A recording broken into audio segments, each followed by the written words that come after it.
Hello my dear students, welcome to my channel Triyasha study centre. Friends, আমি দীর্ঘদিন অসুস্থ থাকার জন্য আমি তোমাদের লং ভিডিও ছাড়তে পারিনি। আমি প্রথমের দিকে তোমাদের বলেই দিয়েছিলাম যে তোমাদের যে ইংলিশ, তোমরা যারা দ্বাদশ শ্রেণীতে উঠেছো, তোমাদের এটা তৃতীয় সেমিস্টার। প্রথম যে পরীক্ষাটা হবে সেটি হবে তৃতীয় সেমিস্টার। এটা আমি তোমাদেরকে বলে দিয়েছিলাম। এই তৃতীয় সেমিস্টারে তোমাদের যে তিনটি স্টোরি রয়েছে। প্রথম স্টোরিটি ছিল the night train at Diwali. এই নাইট ট্রেন অ্যাট দেওয়ালি এই গল্পটি আমি তোমাদের খুব হালকা করে তোমাদেরকে একবার বলে দিয়েছিলাম। যাই হোক, আর এর পরের যে স্টোরিটি আছে সেটি হলো দ্য স্ট্রং রুট, যেটা এপিজে আব্দুল কালামের অটোবায়োগ্রাফি। এপিজে আব্দুল কালাম এই তার যে জীবনী তিনি নিজেই লিখেছেন এবং সেটি তোমাদের দ্বিতীয় স্টোরি হিসেবে তোমাদের সিলেবাসে অন্তর্ভুক্ত করা হয়েছে। বন্ধুরা, আশা করি তোমরা নাইট ট্রেন অ্যাট দেওয়ালি এই স্টোরিটি তোমরা কিছুটা অবগত হয়েছো, কিছুটা বুঝতে পেরেছো এবং আমি কিছু তোমাদের এমসিকিউ অলরেডি দিয়েছি। এরপরে আর দু একদিনের পরে আরও ভ্যারাইটি এমসিকিউ তোমাদের এখান থেকে দিয়ে দেবো, কারণ তোমাদের যেহেতু সব এমসিকিউ, তো সেহেতু তোমাদের সিলেবাস তৈরি করতে, অর্থাৎ পড়াগুলো তৈরি করতে বেশি সময় লাগবে না।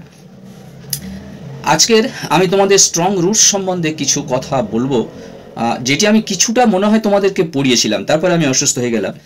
কিছুটা স্টোরি তোমাদের আমি পড়িয়েছিলাম যে এপিজে আব্দুল কালাম, অর্থাৎ এপিজের পুরো নাম হলো আব্দুল পাখিন জৈনুল আবদিন আবুল কালাম। পুরো নাম, বাবার নাম তোমাদের বইতে দেওয়া রয়েছে জৈনুল আবদিন, আর মায়ের নাম ছিল আসিয়াম্মা। তবু আমি আরেকবার বলছি, আব্দুল কালাম তিনি মাদ্রাজ, তদানীন্তন মাদ্রাজ নাম ছিল, মাদ্রাজ স্টেট হিসেবে ছিল। মাদ্রাজ স্টেটের রামেশ্বরম বলে একটি জায়গা আছে, সেই রামেশ্বরমের একটা দ্বীপ শহর বলতে পারো, দ্বীপ শহরে বাস করত। তার বাবা মায়ের সাথে সে থাকতো। এখানে অন্যান্য ভাইদের কথা এখানে বলা হয়নি, তাদের শুধু শারীরিক কাঠামো বলা হয়েছে যে তারা তার অন্যান্য যে ভাই বোনগুলো ছিল তারা তাদের হ্যান্ডসাম বাবা মার মতো হয়েছে, কিন্তু এপিজে আব্দুল কালাম তিনি একটু আলাদা রকমের হয়েছেন। এটি ছোটোখাটো চেহারার লোক, অর্থাৎ তাদের থেকে একটু আলাদা রকম হয়েছেন, হ্যান্ডসাম ছিলেন না।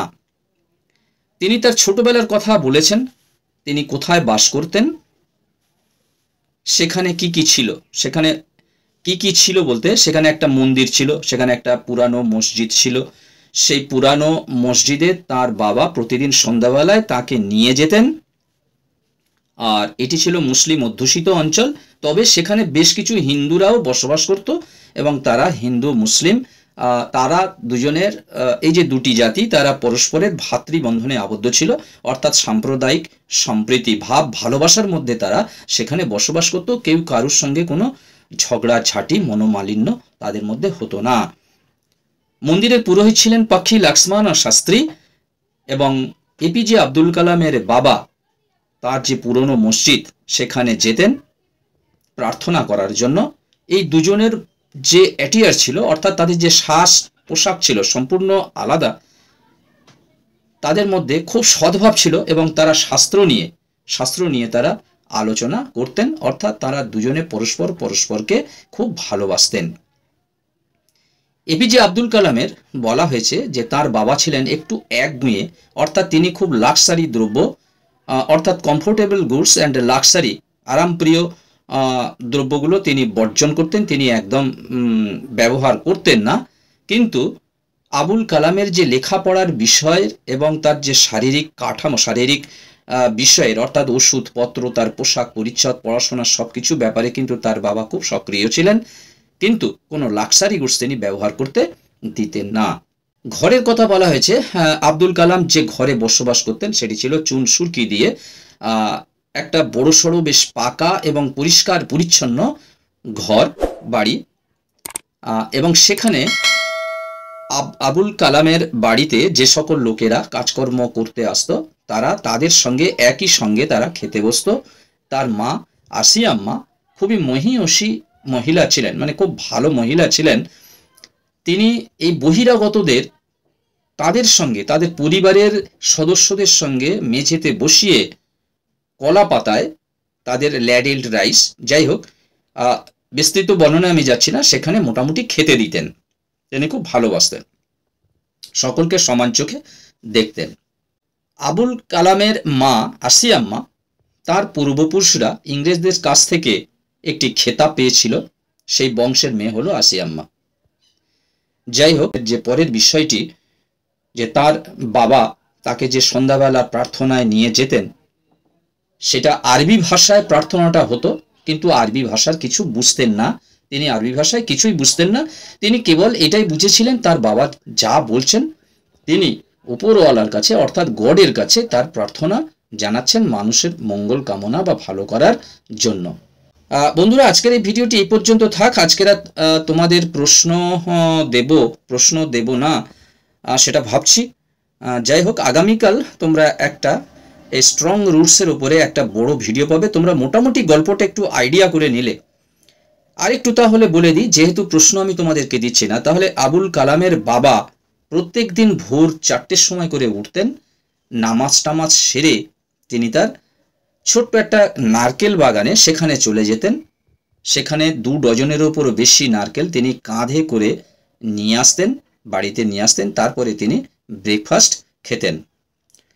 এই রকম যে নিয়মমাফিক কাজ আবুল কালামের বাবা প্রায় 60 অবধি, 60 বছর এবং তার বেশি পর্যন্ত তিনি চালিয়েছিলেন। এপিজে আব্দুল কালাম এই বিষয়টি তার বাবার এই যে পরিশ্রম করতেন, এই পরিশ্রমের বিষয়টি তুলে ধরেছিলেন। আর আবুল কালাম তার বাবা খুব একটা বেশি লেখাপড়া জানতেন না, অর্থাৎ প্রথাগত শিক্ষার হয়তো অভাব ছিল, কিন্তু তার যে সহজাত যে শিক্ষা, সেই সহজাত শিক্ষাটা বা জ্ঞানটা তার খুব ভালো ছিল। যাই হোক বন্ধুরা, এই পর্যন্ত আজকের ভিডিওটি রাখলাম, অনেকটা বড় হয়ে যাচ্ছে। আগামীকাল তোমরা এই স্ট্রং রুটস থেকে বেশ কিছু ইম্পর্টেন্ট প্রায় 30 থেকে 35টা তোমরা পুরোপুরি পরীক্ষার জন্য এমসিকিউ তোমরা পেয়ে যাবে।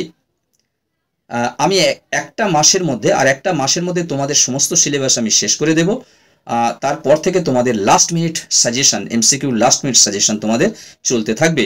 তোমরা যারা ক্লাস 11-এ পড়ছো, তোমরা প্রত্যেক দিন বিকাল 2টো থেকে 2:30টার মধ্যে তোমরা ভিডিও পাবে, এবং তোমরা যারা দ্বাদশ শ্রেণীতে উঠেছো তোমরা ভিডিও পাবে সন্ধ্যা 7টা থেকে 7:30টার মধ্যে। বন্ধুরা, আজকের মতো ভিডিওটি এখানে শেষ করলাম। তোমরা যারা চ্যানেলটি সাবস্ক্রাইব করোনি, অবশ্যই তোমরা সাবস্ক্রাইব করে নাও, বন্ধুদেরকে লিঙ্ক শেয়ার করো। তোমরা সবাই ভালো থাকবে, সুস্থ থাকবে, তোমাদের জন্য রইল শুভকামনা। All the best.